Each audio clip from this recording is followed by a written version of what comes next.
it's a cultural phenomenon. It's a absolute moment in time. It's been 10 years or 9 years.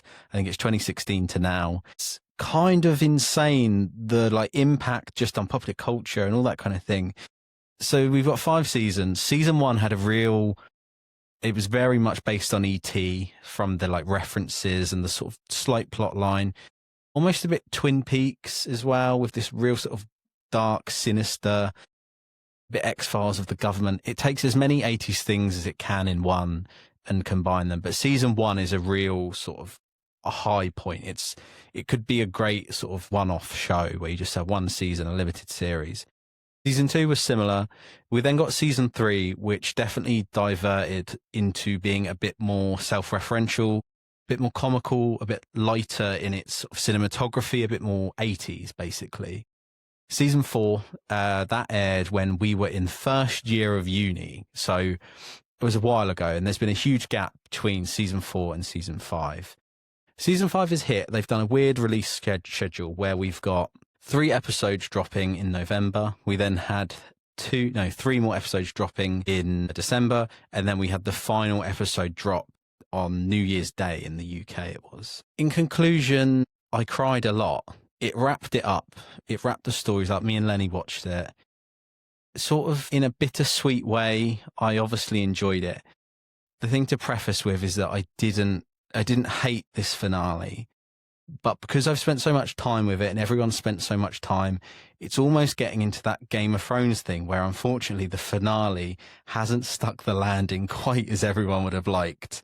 And unfortunately, everyone's feeling a little bit sort of shortchanged, a little bit betrayed, which I think is because we all felt so passionate about the first lot of seasons, about season 1, 2, 3, 4. You then get this final one and it didn't stick the landing quite as well.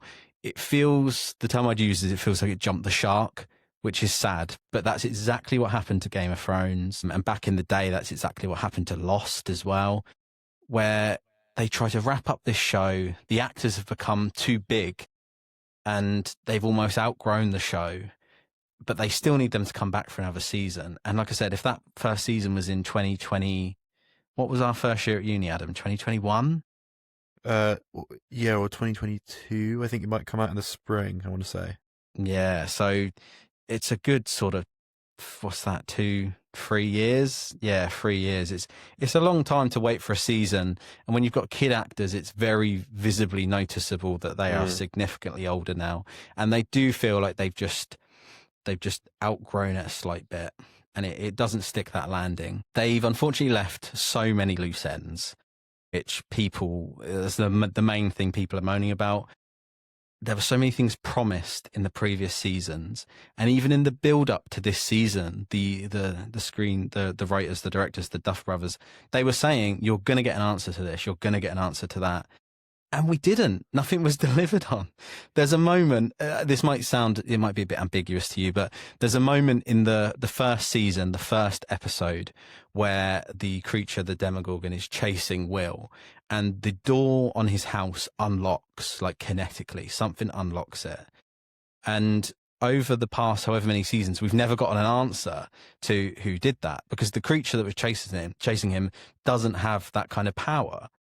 And in the build-up to this, they were going, yep, you're going to find out in season 5 who did that. It's all going to pull back round. It just was never answered. They just didn't. Why did they say in the press tour, you're getting an answer for this, when you don't? There's so many plot lines that they've unfortunately forgotten.